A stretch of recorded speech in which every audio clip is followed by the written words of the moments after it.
Contra III: The Alien Wars superpowered its way onto your Super NES back in 1992. Developed and published by Konami, Contra III was the series' first and only appearance on Nintendo's next-generation system, launching just a few short months after the Super NES had hit store shelves in the holiday season of 1991. And while many of us Contra fans were expecting a modest upgrade over the fantastic Super C on the NES, none of us could have been prepared for the all-out assault on the senses that Contra III ended up being. This was essentially Konami turning the dial up to 11 on everything that made the previous Contra games great, and then tossing in every brand new special effect that the Super NES could produce, all in an attempt to melt kids' faces before the first level was even over. But did all of that over-the-top action and spectacle water down the precise action of the NES games? Or am I just trying to make stuff up in an attempt to find something to critique Contra 3 for? Well, of course I am, but stick around anyway, because we're about to see if Contra 3 was as super as the console it premiered on.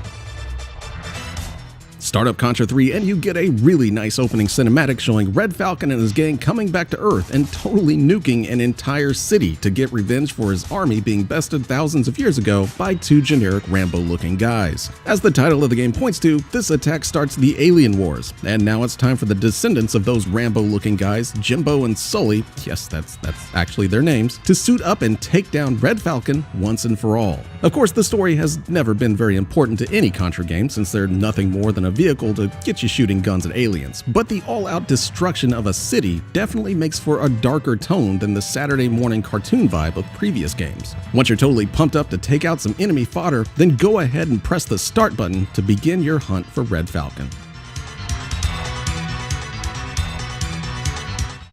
Get into the game and the first thing that hits you are the graphics. For anyone maybe seeing this for the first time here and thinking, that just kinda looks like a Super NES game to me, well I guess it does. But let me assure you that anyone that loaded this game up on their brand new Super NES back in 1992 was completely blown away by what's on display here. The visuals and audio are simply light years ahead of what you could achieve on the NES, and Konami went out of their way to make sure you notice. The first stage alone features huge multi-sprite explosions, tons of enemies on screen at once, an entire city getting blown up by a bomber plane, a tank battle, and a massive boss that nearly fills half the screen. And trust me, the game doesn't stop assaulting you with wow-worthy moments until the credits roll. If the previous Contra games were more of an 80s sci-fi Rambo action flick in video game form, then Contra 3 is a Michael Bay movie on steroids. So yes, the graphics and set pieces on display here are second to none, but that doesn't mean much if the gameplay doesn't continue that awesome Contra legacy, right? Well, thankfully the visuals weren't the only thing that Konami turned the dial up for, as the tried and true Contra gameplay also gets a needed boost with Contra 3. While the game is still essentially nothing more than running to the right and shooting aliens with a gun to win, Konami changed up a lot of how the core Contra formula works this time around. The biggest change is how weapon pickups work, which now sees your character able to pick up 2 weapon power-ups at a time and being able to switch back and forth with the press of a button. This alone completely changes the game from previous Contras, as you can now decide which 2 weapons are best for any situation, instead of having to sacrifice one gun for another like before. It even adds a bit of strategy for when your character dies, as only the gun you had equipped will be lost, allowing you to save a backup gun if you know you're going into a particularly hard segment, or just wanting to save it for a boss. So if you thought having a spread gun in previous Contra games was the end-all be-all, then just imagine having a second spread gun at your disposal, and it's just as fun as it sounds. Using those guns is just as easy as ever in Contra 3, but you're also finally given the ability to lock your character in place and shoot in any direction.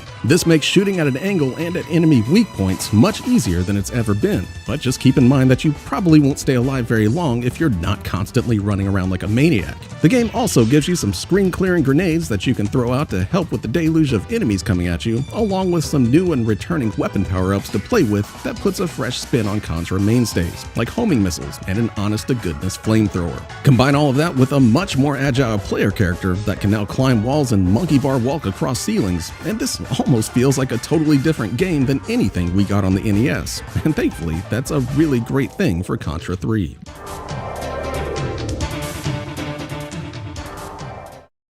So with the gameplay getting a huge overhaul to be much faster and more mobile, it makes sense that the stages in the game also get some changes to accommodate the new gameplay. While the standard run and gun stages from previous Contra's return, they're now much larger, featuring way more vertical areas to make your way through thanks to the new climbing mechanic. The game also throws in a new to the series auto-scrolling stage, where you're riding a motorcycle through a canyon, fighting a massive airship, and eventually getting to the point of hanging onto and jumping from missile to missile in mid-air, which is just as crazy as it sounds. The biggest changes from any previous Contras that any of the stages see, though, are the sub-stages. While Super C introduced top-down sub-stages on the NES, Contra III sticks to the same angle, but now uses the Super NES's Mode 7 capabilities to power the entire stage, allowing the camera to move and scale with the action. Not only that, but these stages are now completely open-ended, making you explore the level to take out multiple targets at various points. You even get a spawn map at the beginning so you can see where the targets are and also choose where you want to start at. While these stages definitely slow the pace down dramatically from the balls-to-the-wall action of the other stages, it's still a nice overall addition to the game and adds a bit of strategy to the proceedings in an otherwise mindless shooter. Those stages wouldn't be complete, though, without some insane Contra bosses, and Contra III refuses to disappoint here either. Contra on the NES always wanted to fill the screen with massive bosses, but that usually came at the expense of their ability to do anything besides flail their arms at you. Contra III has no such issues, and regularly throws huge bosses at you that have multiple moving parts. One of the most famous being the giant robot skeleton that literally rips through a wall to get to you. I guarantee anyone who sat through this as a kid has this guy permanently in their top 10 bosses of all time. The rest of the game features a nice variety of bosses that usually require unique strategies to beat besides just dumping bullets into a weak point. Remember that stage I mentioned where you're jumping from missile to missile? Well, the boss has you maneuvering up and down those missiles to disable its shields, all while those missiles explode as they get too close to the side of the screen. It's super stressful and makes for yet another unforgettable fight. This is ultimately game design at its finest on display here. I mean, if there's one complaint you can lodge at the game, it's that maybe there's sometimes a bit too much going on, making you lose track of what's even happening on the screen. It's also a bit on the short side, but when you just remember how awesome the game is as a whole, you tend to forget any and all criticism you could possibly throw at it.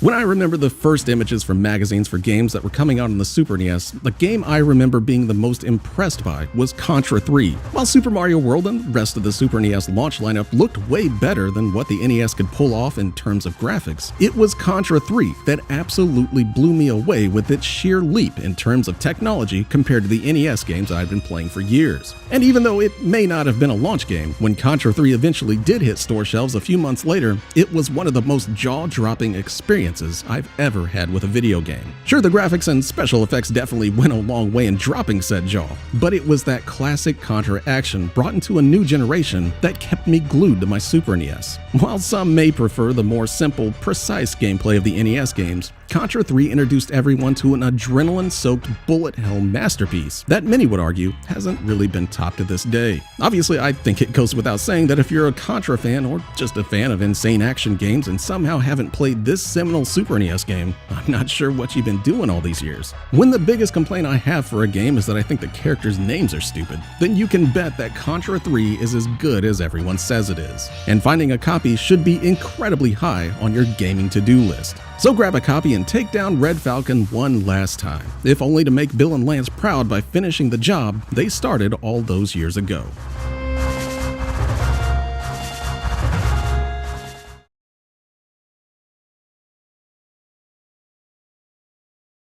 The Flintstones Surprise at Dinosaur Peak barreled its way out of the Stone Age and onto your NES back in 1994. Developed and published by Taito, Surprise at Dinosaur Peak is of course based off the timeless animated antics of the Flintstones, which I'm sure needs no introduction to anyone watching this. And while the Flintstones' popularity was finally starting to taper off into the 90s, that didn't stop Taito from scooping up the license and making a few video games based on everyone's favorite dysfunctional Stone Age family. Surprise at Dinosaur Peak is actually the second Flintstones game released by Taito on the NES and is a bit of a mystery as to how it was actually distributed in stores. Apparently, Taito only released Surprise at Dinosaur Peak as a rental store exclusive game, which meant that unless your video store would sell the game to you, there was actually no way to purchase this game. This explains why it's considered to be one of the rarest games to collect on the NES these days, and fetches some hefty prices on eBay. But was the game even worth a rental back in 1994? Or is it somehow fun enough to justify those astronomical prices? Well, grab your favorite barbecued mastodon carcass, because we're about to see if Surprise at Dinosaur Peak will make you yell yabba dabba doo.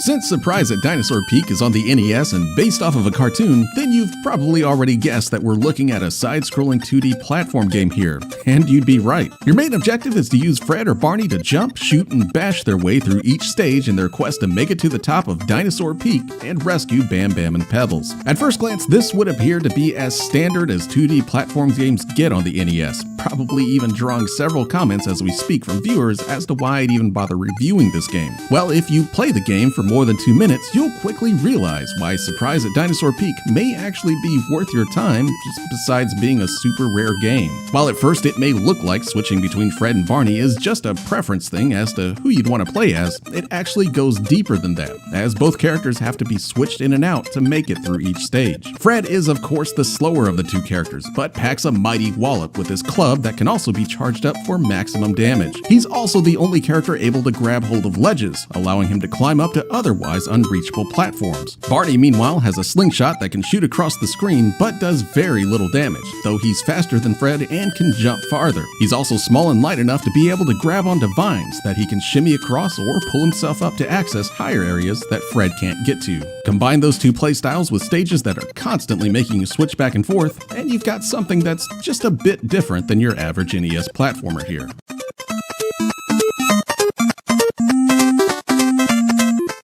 Getting through the game with Fred and Barney is more or less what you'd expect once you get the hang of switching back and forth between them. Each stage is at least fairly varied, with some fun obstacles to break things up a bit though, like balancing on top of rock wheels in a quarry, surfing across a shark-infested ocean, using timed switches to make your way through a haunted mansion, and even riding a pterodactyl in a sort of 2D shooter stage. You even get a bonus stage in the form of a super simple game of hockey that I got my ass thoroughly kicked at every single time I played it. And like any game worth its salt, Surprise at Dinosaur Peak also gives you an assortment of bosses at the end of each stage to deal with, though they're mostly all just extremely simple, only requiring Fred to charge up his club so that he can wail away on them until they're dead. Only one boss even requires you to switch back and forth between Fred and Barney to beat, which is a shame since there was a lot of potential here for some really creative boss fights.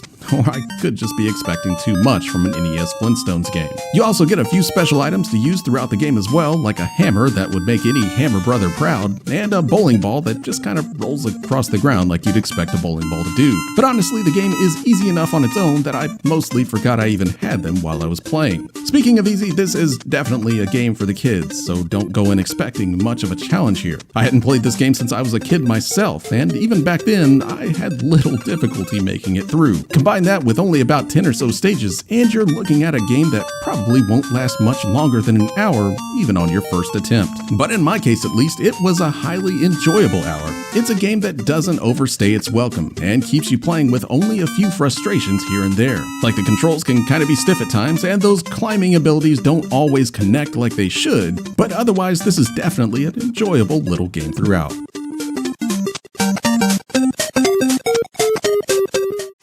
Truth be told, I'm not the biggest fan of the Flintstones, and never even was as a kid. And by the time 1994 rolled around, I wasn't even paying attention to what games were coming out on the NES, especially Flintstones games. So while I was busy playing whatever I could find on the Super NES, I decided to pass my NES on to my cousin, who was more than happy to grab up anything new that showed up for it at the video store. And it just so happens that Surprise at Dinosaur Peak was one of those games. While I initially just kind of blew it off as yet another crappy NES licensed game based on a cartoon, once I actually sat down and played it, I was pleasantly surprised at just how much fun I was having with it. Sure, it's not going to be sitting in anyone's top 10 NES games lists or anything like that, but it plays well, and the whole switching characters gimmick is pretty fun. Obviously, I never knew at the time just how rare this game would eventually become, otherwise I would have probably just made my cousin never return it to the video store. But it's still pretty cool to know that we at least played a game that very few people even saw in the wild back then. So would I recommend you go out and break the bank for a cartridge version of Surprise at Dinosaur Peak?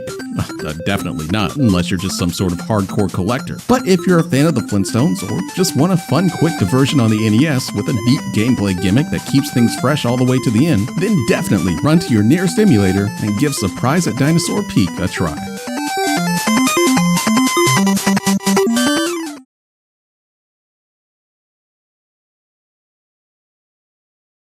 Jackie Chan's action kung fu whirlwind kicked its way onto your NES back in 1990. Seemingly based on name alone, Jackie Chan's action kung fu appears to be nothing more than just a vehicle to put the legendary martial arts movie star into a game about karate kicking fish, frogs, and various other weird things in the face. I guess you can't really fault developer Hudson Soft for wanting to get something out there if they had that exclusive Jackie Chan video game license, but the fact that it was released in the US a full year before it even hit the Asian markets is a bit weird. I mean, most of us kids here in the States had no idea who Jackie Chan even was back in 1990, and even more so, why he was suddenly appearing in a video game. So did Action Kung Fu deliver the fun martial arts action that Jackie Chan was actually known for? Or was this more of a full-on killing blow to anyone that decided to pick it up at the rental store? Well, grab your favorite Jackie Chan DVDs, because we're about to see if Action Kung Fu is worthy of the drunken master himself. Start up Action Kung Fu and you get a brief cinematic showing Jackie Chan walking with his sister through the countryside, only to suddenly be accosted by a sorcerer that teleports Jackie's sister away in the hope that neither would be enough to beat him if they're separated. This causes Jackie to get mad as all heck and runs off to save his sister, no matter how many defenseless animals and platforms stand in his way. After you're done cursing that sorcerer guy for being a totally bad dude, then go ahead and press the start button to commence jump kicking your way through ancient China. Get into the game and you're met with exactly what you thought this game would be. An action platformer where you control an oversized Jackie Chan as he makes his way through several stages based on ancient Chinese lore, trying to save his sister in the process. Jackie, being the martial arts master that he is, has a few different moves to make his way through those stages, including a Kung Fu punch as your standard attack, a Kung Fu sweep kick when you're crouching, and a super cool Kung Fu jump kick whenever you attack while jumping. Generally, all of these attacks are more than enough to make your way through the dozens of bad guys and animals standing in Jackie's way, but you also get the benefit of being able to punch helpless frogs for powerful attacks, like spinning whirlwind kicks or rolling back and forth in midair. These can all be used when you press up and attack at the same time, but be careful as each one comes with a limited number of times that they can be used. So keep an eye on your status bar, since you may want to save a few for when you need them most. Beyond that, there's not much else to protect you from the waves of baddies coming at you. So get your wits about you, young master. Now that your training's over, it's time to get out there and save your sister. Making your way through the game is about what you'd expect from most NES titles of this type, that being running and jumping your way through each stage while beating the unholy crap out of whatever human, demon, or animal dares stand in Jackie Chan's murderous path. While that's definitely about as standard as things usually get, Action Kung Fu does at least do a nice job of mixing things up with its multi-segmented stages. Every level has a variety of sections that test your fighting reflexes and platforming ability, with some stages going all over the place before you make it to the end. One minute you'll be climbing a massive tower, and then the next part has you riding branches on a river. It generally makes no sense whatsoever, but it at least keeps things from getting stale. And if you're wanting a decent challenge, then Action Kung Fu stages will definitely have you karate chopping your own balls after a while. Things seem tame enough at the start, looking more like baby's first NES game, but things quickly escalate by the third stage with some pretty exact platforming and enemies that just love to be anchored down in the worst possible places. By the time the fourth stage rolls around, you'll probably be low on continues and praying for those poor frogs to vomit up health power-ups at every turn. Bosses of course show up the end of each stage as well, but most are just giant immobile sprites that shoot or throw a few things at you while you work to get into position to hit their lone weak spot. If you can manage to get to them with an attack power-up and can take more than a few hits with your life meter, then taking them down won't be too hard. Otherwise, you may have a fight on your hands. If you've got Action Kung Fu's Kung Fu mastered though, you shouldn't have too much trouble making your way through this highly enjoyable enjoyable martial arts platformer. Nothing about Action Kung Fu is super amazing, but it still has a charm to its gameplay that's hard to resist and keeps making you want to try just one more time.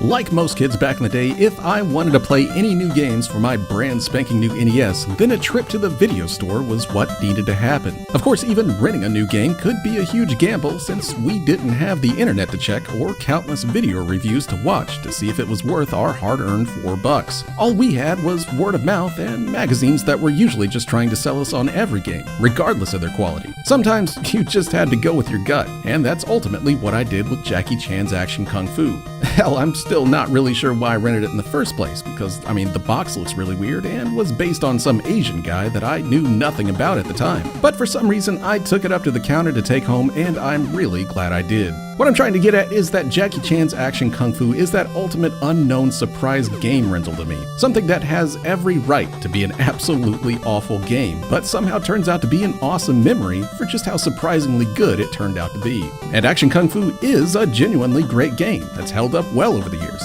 It's a fun little action platformer that really punches above its weight the whole way through, much like the guy it's named after. Combine that with tight controls, a great soundtrack, and some larger-than-life NES graphics, and you've got a really fun afternoon of NES martial arts in front of you. And at the very least, Jackie Chan should be proud that his name graced this game.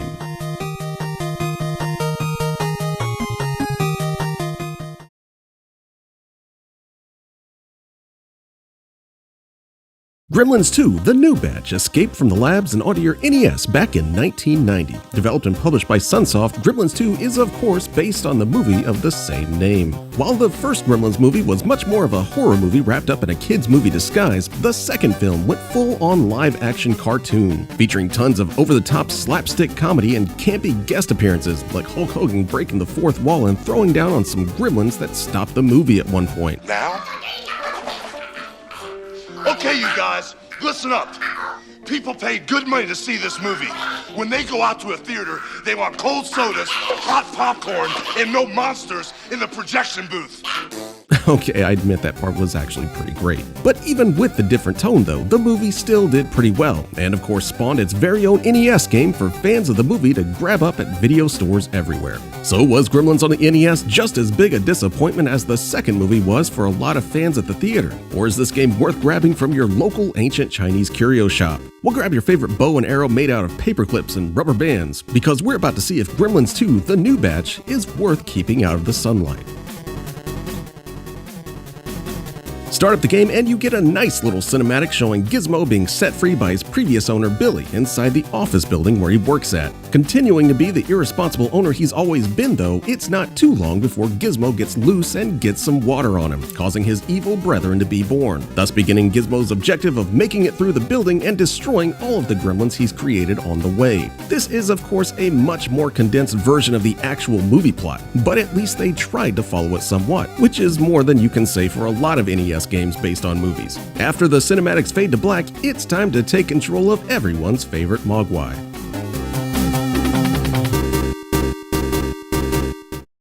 Get into the game and you immediately take control of Gizmo in a sorta angled top-down view of the action. Gizmo can move and fire his weapon in any direction that you can point him in, though he definitely seems more controllable when you keep him moving in a straight line. Speaking of firing weapons, Gizmo starts off the game with nothing but a tomato to toss at enemies, which is about as fun and effective as it probably sounds, which is to say not very. Not only does it have a weird arc to it, but it only goes about 5 feet out in front of you, making it more effective to just dodge most enemies than actually try to kill them. Thankfully, things do improve in the weapon department at the end of every couple of stages, as Gizmo will get a brand new weapon to use for the next set of levels, like matches and paper clips, eventually even getting his signature bow and arrow from the movie by the end of the game. While none of their default modes are too great, all of these weapons can at least be powered up to be far more useful if you can find the shop door that's usually located off the beaten path in every level. The more powered up weapons definitely make things a lot easier, but it's just a matter of how long you can stay alive while you've got them. Besides hawking guns gun power-ups, the old Chinese guy in the store also has a few other things to help you out, like a balloon that lets you bypass tough sections by letting you float over it, an extra life, or a full heart refill. Finding the shop becomes near vital during the course of the game, as it gives you the only item in the game capable of restoring your health, which you'll be needing a lot. Unfortunately, the shop can only be used once, and you can only buy one item at a time, no matter how much cash you have, so choose wisely.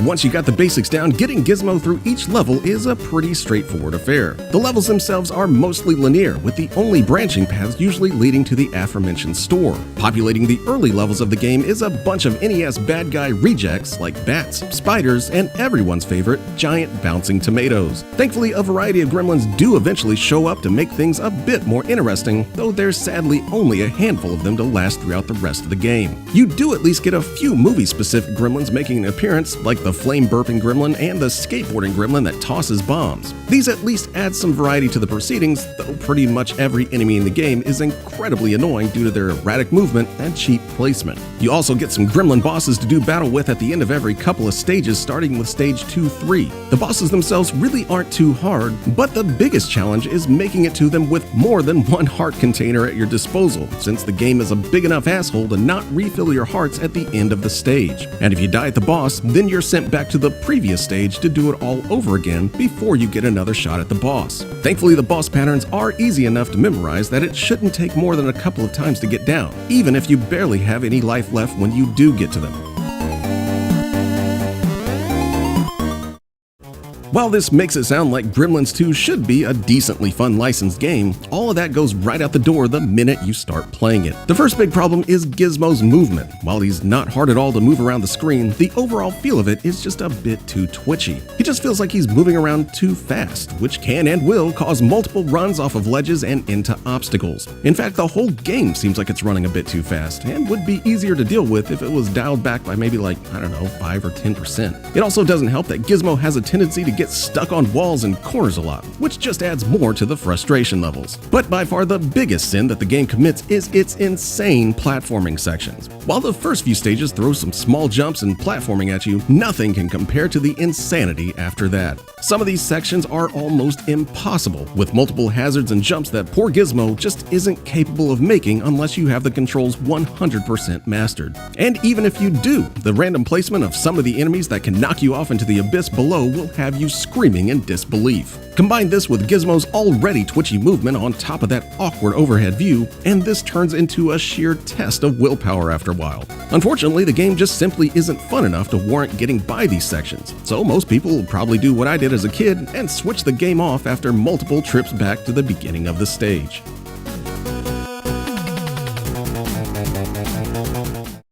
When I was a kid, I was a huge fan of the first Gremlins movie. I was totally one of those kids that was completely in love with Gizmo and just about any Gremlins toy I could get my hands on. But by the time the second movie rolled around, I'd kind of moved on to other childhood obsessions. It also doesn't help that I just didn't like the more cartoonish approach to the second film, moving away from the dark humor and horror of the first. But I still gave Gremlins 2 on the NES a rental, and I'm pretty sure it all but nailed the coffin shut on this franchise for me. To say I hated it back then would be a massive understatement. And I only gave it a few hours of play before I chucked it back in its case, ready to make the trip back to the video store. And honestly, I totally expected to feel the exact same way when doing this review, but I somehow actually found myself kinda enjoying it. I mean, don't get me wrong, Gremlins 2 on the NES is not a good game at all, but it's not the awful, irredeemable mess that I remember it being as a kid. If you can stick with it, there's definitely some fun to be had here. Just get ready to have a lot of frustration finding it. So overall, if you're a fan of the Gremlins movies, then this is probably worth checking out. But much like Gizmo himself, this game should probably come with its own set of warnings and rules to follow if you want to have any fun with it.